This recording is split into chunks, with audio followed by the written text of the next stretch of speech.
any meal a little more special. Believe it or not, you can make all these different types of rolls using one single easy to work with dough. In this video, I'll show you how to make the dough and then shape it into knotted, Parker House, cloverleaf, and butterflake rolls.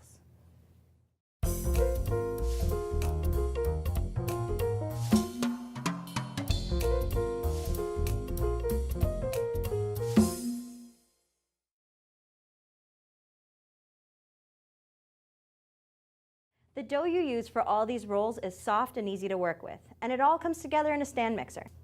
You start by warming 1½ cups of milk. You want it to be about body temperature. Remove the milk from the heat and add in your yeast and whisk it until it dissolves. Add in the oil, butter, and sugar, and whisk it again.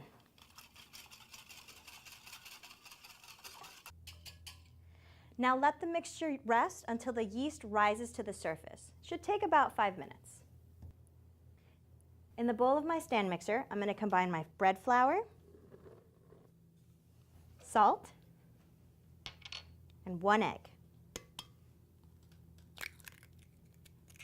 Fit it with the paddle attachment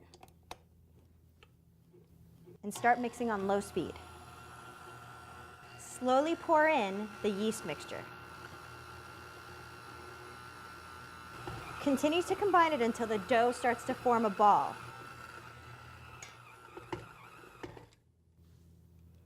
All our dough's together, so now we're going to let it rest for about 5 minutes. Now we're going to knead the dough. You're going to want to switch out your paddle attachment and put in your dough hook.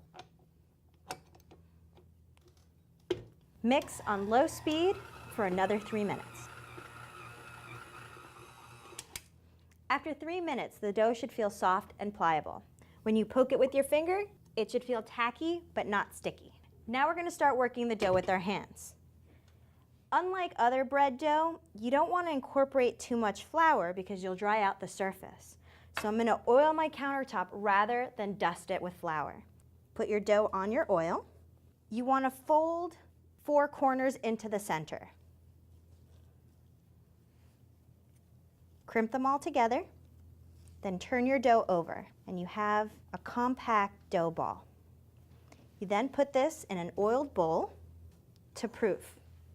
Cover it in plastic wrap and let it rise until it's double in size, and then we'll be ready to shape our rolls.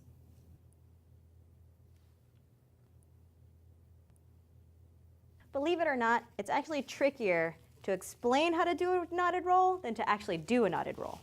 To start, divide your dough into 18 pieces.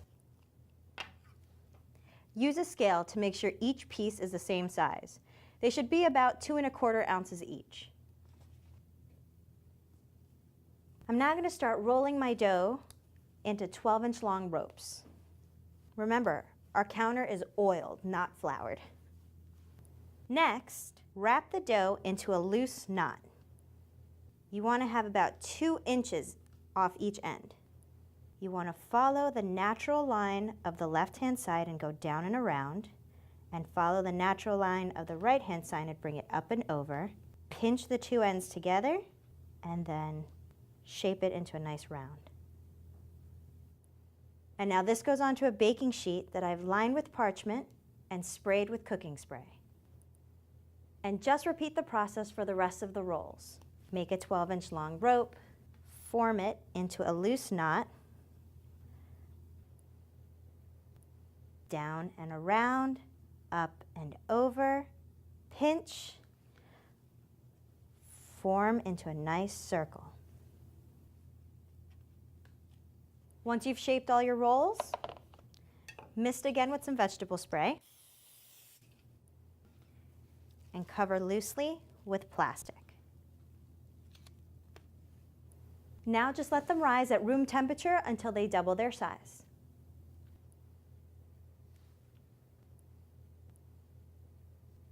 Parker House rolls were created at the Parker House Hotel in Boston. They're a classic shape that looks a little bit like a calzone. They're also the easiest shapes to make out of this dough. First, I've divided my dough into 18 pieces like I did for the knotted roll. Then you're going to want to spread a little oil on your countertop. Take one of your 18 pieces and flatten it till it's about 1/3 of an inch thick and about 4 inches long in an oval or an oblong shape.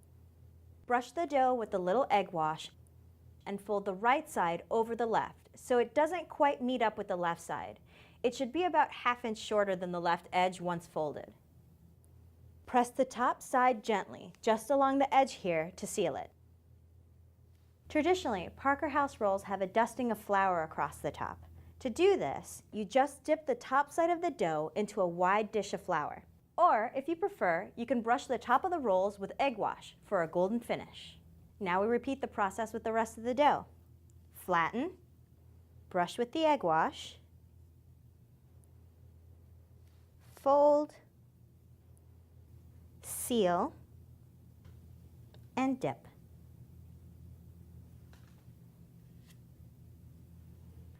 Once you've shaped all your rolls, mist them with cooking spray, cover them with plastic loosely, and let them rise at room temperature until they're double their size.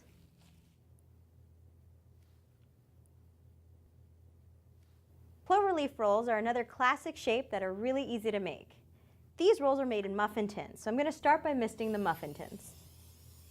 As with the other rolls, I've divided my dough into 18 pieces. You want to start by shaping each piece into a nice round ball. To do that, cup your hand and press your thumb snugly against your index finger. Then you want to make a circle and push the dough into your counter, almost like if you're trying to screw it in. The ball should just pop right into your hand. Now cut each ball into 4 pieces with a bench scraper or kitchen shears. Roll each quarter lightly in flour, and then position them in the muffin tin as if you were forming a square. Repeat this process with the remaining dough.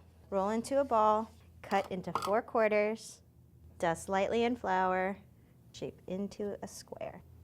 As with the other shapes, mist them with cooking spray, lightly cover them with plastic, and let them rise at room temperature until they double in size.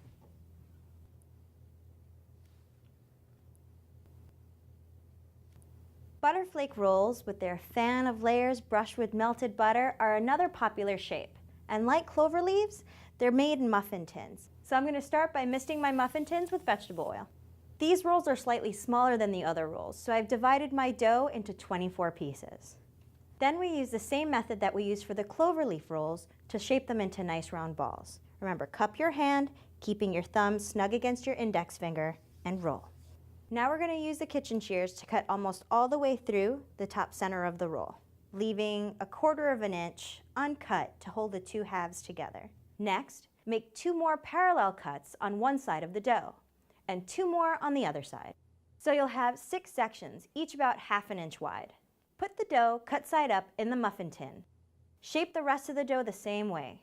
Roll, cut into 6 sections, put in the muffin tin, and brush all the layers down into the cuts with melted butter.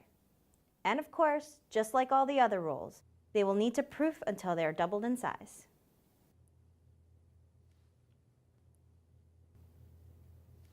Just before putting the knotted rolls in the oven, brush them with egg wash, and if you like, sprinkle with poppy seeds and sesame seeds.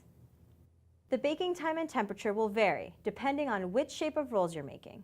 But with all of them, you'll have 2 muffin tins or 2 baking sheets. So you'll want to swap the position in the oven and rotate the pans about halfway through baking so they all brown evenly. No matter which shape you choose, these rolls will be a big hit at the dinner table. They're soft, rich from the butter and milk, a little bit sweet, and perfect with some fresh butter.